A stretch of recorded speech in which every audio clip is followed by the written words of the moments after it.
নমস্কার বন্ধুরা, আবারও চলে আসলাম নতুন একটি রেসিপি নিয়ে গঙ্গার রান্নাঘরে। বন্ধুরা সবাই কেমন আছো? আশা করি খুব ভালো আছো, আমিও ভালো আছি। চলো বন্ধুরা, আজকে কি রেসিপি নিয়ে আসলাম দেখে নিই। হ্যাঁ বন্ধুরা, আজ নিয়ে এসেছি স্ন্যাক্স রেসিপি। চাল কুমড়ো দিয়ে যে এত সুন্দর একটা রেসিপি হয়, না দেখলে বিশ্বাস হবে না। চাল কুমড়ো তো আমরা অনেকেই খেয়েছি, চাল কুমড়োর খোসা কি আমরা খাই? বেশিরভাগ সবাই চাল কুমড়োর খোসাগুলো আমরা ফেলে দিই। তো চাল কুমড়োর খোসা না ফেলে দিয়ে ঠিক এইভাবে তোমরা বানিয়ে নিতে পারো। তো চলো বন্ধুরা, দেখে নিই তাহলে চাল কুমড়োর খোসা দিয়ে কিভাবে আর কি দিয়ে বানালাম। একদম সহজ রেসিপি, আর একদম সহজ মুখরোচক নাস্তা রেসিপি। চাল কুমড়োর খোসা দিয়ে এত সুন্দর স্ন্যাক্স রেসিপি জাস্ট ভাবাই যায় না। চাল কুমড়োর খোসা কিন্তু ভুলে কেউ ফেলে দেবে না, কেমন বন্ধুরা? অবশ্যই রেসিপিটি দেখার আগে একটি লাইক করে রেসিপিটি কন্টিনিউ করো। চলো, প্রথমেই নিয়েছি দেখো চাল কুমড়ো, আর এই চাল কুমড়োর আমি কিন্তু শুধু খোসাটা ব্যবহার করব। আজকে আমি শুধু চাল কুমড়োর খোসা দিয়ে তোমাদের একটি স্ন্যাক্স রেসিপি করে দেখাচ্ছি, আর চাল কুমড়োর রেসিপি অবশ্যই শেয়ার করব। তো চলো, প্রথমে আমি চাল কুমড়োর খোসাটা আগে কেটে নেব। আর দেখো কেটে নিয়েছি, চাল কুমড়োর খোসাটা একটু চওড়া আছে, আমি খোসাগুলো একটু সরু সরু করে কেটে নেব। ভালো করে বেশ লম্বা লম্বা করে সরু সরু করে চাল কুমড়োর খোসাগুলো আমি কেটে নেবো। আর একটু মোটা করেই কেটেছি। কুমড়ো যতটা পাতলা আমরা খোসা ফেলে দিই, তার থেকে একটু মোটা কেটেছি। আর এদিকে কড়াইতে জল বসিয়ে দিয়েছি, খোসাগুলো ধুয়ে আমি নুন হলুদ দিয়ে একটু ভাপিয়ে নেব, তাহলে খোসাগুলো খেতে বেশি ভালো লাগবে। হ্যাঁ, আর এদিকে দেখো একটা আলু আমি সেদ্ধ করে নিয়েছি, এটাকে আমি এখন গ্রেট করে নেব। একটা সেদ্ধ আলু আর ওই চাল কুমড়োর খোসা দিয়ে যে এত সুন্দর স্ন্যাক্স রেসিপি, মানে স্ন্যাক্স হয়, জাস্ট ভাবতে পারবে না বন্ধুরা। ভীষণ লোভনীয় হয়, একবার হলেও অবশ্যই ট্রাই করুন। খেতে কিন্তু দারুণ লাগে। আর এখন তো চাল কুমড়ো বাজারে অ্যাভেলেবেল, কচি কচি চাল কুমড়ো, খোসাগুলোও খুব নরম। খোসাগুলো না ফেলে এইভাবে কিন্তু খুব সহজেই বানিয়ে নিতে পারো মুখরোচক নাস্তা, মুখরোচক স্ন্যাক্স। জাস্ট অসাধারণ লাগে বন্ধুরা। চলো, আমার আলুটা তো গ্রেট করা হয়ে গেছে। এবারে আমি চাল কুমড়োর খোসাগুলো আমি নাবিয়ে নেব আর ঠান্ডা করে নেব।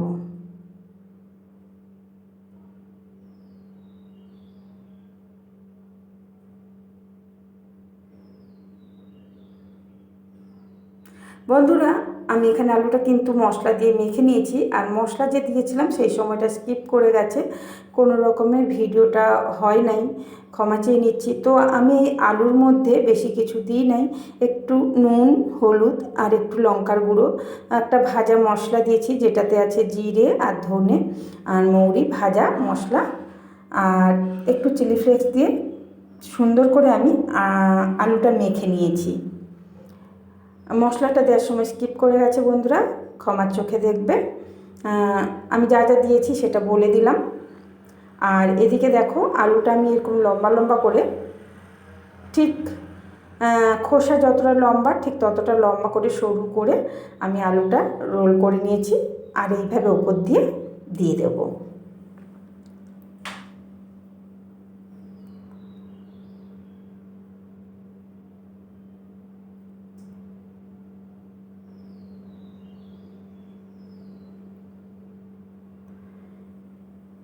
এর উপর দিয়ে আরও একটা চাল কুমড়োর খোসা আরও একটি বসিয়ে দিলাম।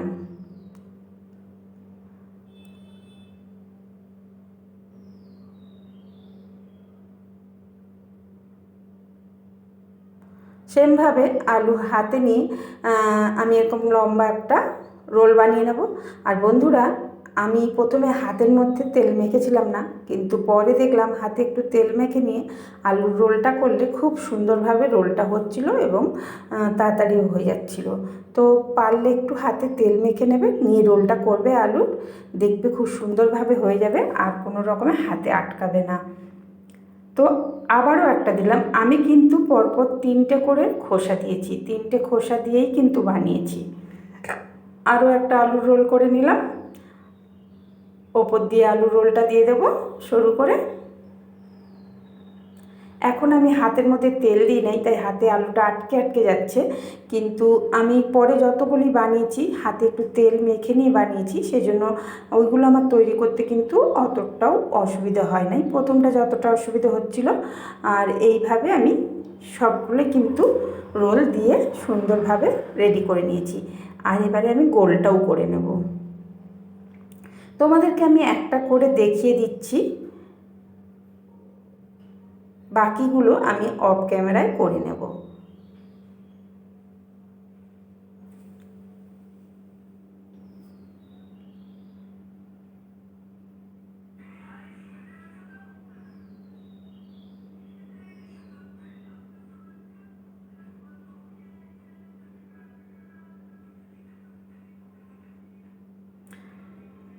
এইভাবে গোলটা করে নিতে হবে।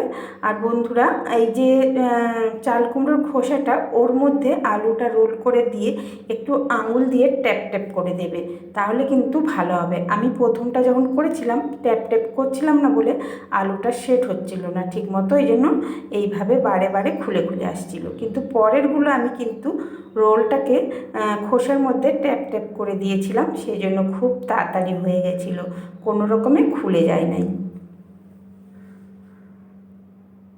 তো এইভাবে আমি প্রত্যেকটা করে তোমাদের কাছে ফিরে আসছি সবগুলো করে নিয়ে।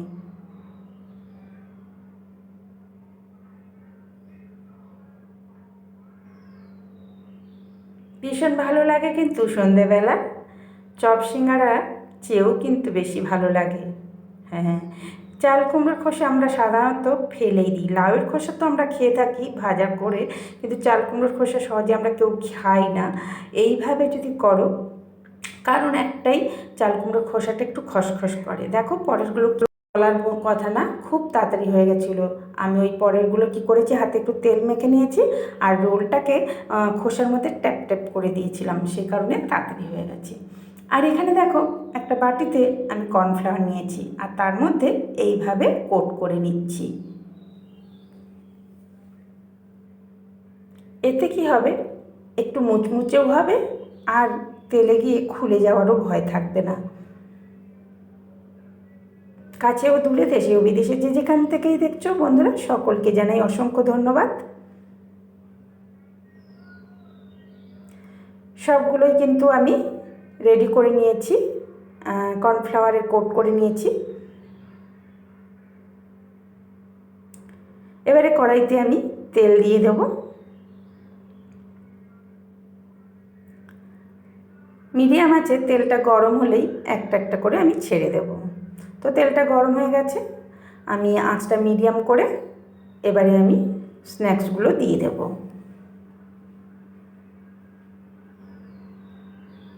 বন্ধুরা ভীষণ ভালো লাগে, এইভাবে কিন্তু একবার বানিয়ে অবশ্যই দেখবে। বাড়িতে থাকা সামান্য উপকরণ, সামান্য জিনিস, কোনো কিছু বাইরের থেকে আনতে হবে না, বাড়িতেই তোমরা কিন্তু বিকেলের মজাদার স্ন্যাক্স বানিয়ে নিতে পারো। আর চা কফি কিংবা ওই যেমন মুড়ির সঙ্গে আমরা আলুর চপ বানিয়ে খাই, পকোড়া বানিয়ে খাই, সেইভাবেই কিন্তু এইভাবে চাল কুমড়োরও চপ বানিয়ে নিতে পারো। ভীষণ ভালো লাগে বন্ধুরা, একবার হলেও অবশ্যই বানিয়ে দেখো। এবারে এক পিঠ একটু লাল হলেই আমি এইভাবে উল্টে পাল্টে দেব।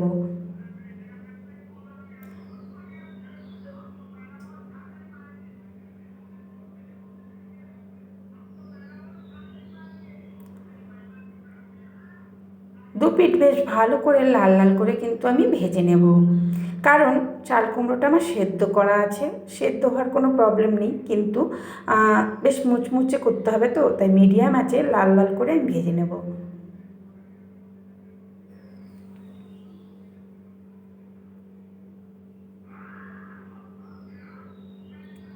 তো বন্ধুরা, গঙ্গার রান্নাঘর মানেই সহজ রেসিপি, গঙ্গার রান্নাঘর মানেই বাড়িতে থাকা উপকরণ, গঙ্গার রান্নাঘর মানেই হচ্ছে অল্প তেল মশলায় রান্না। তো কেমন লাগে রেসিপিগুলো কমেন্ট করে জানাতে কেউ ভুলে যেও না। আর একদম সহজ সহজ রেসিপি পাওয়ার জন্য চ্যানেলটিকে অবশ্যই সাবস্ক্রাইব করে রাখো। নতুন বন্ধুরা যারা এখনও লাইক বা সাবস্ক্রাইব করো নাই, তো প্লিজ একটা সাবস্ক্রাইব আর একটা লাইক দিয়ে চ্যানেলটির সাথে থাকার অনুরোধ রইল। তো চলো দুই পিঠ আমরা উল্টে পাল্টে আমি ভেজে নিয়েছি। এবার আমি তুলে নেব। যদি রেসিপি ভালো লেগে যায়, আত্মীয় পরিজন বন্ধুবান্ধবের মাঝে শেয়ার করে নিতে ভুলে যেও না। অবশ্যই একটু শেয়ার করে নিও, কেমন বন্ধুরা?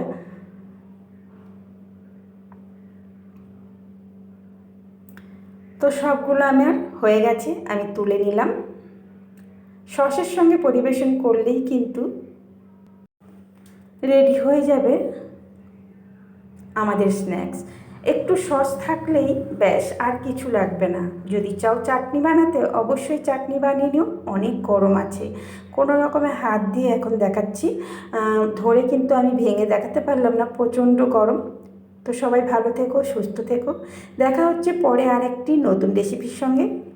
বন্ধুরা পাশে থাকার অনুরোধ রইল। আজকে এই পর্যন্ত, টাটা।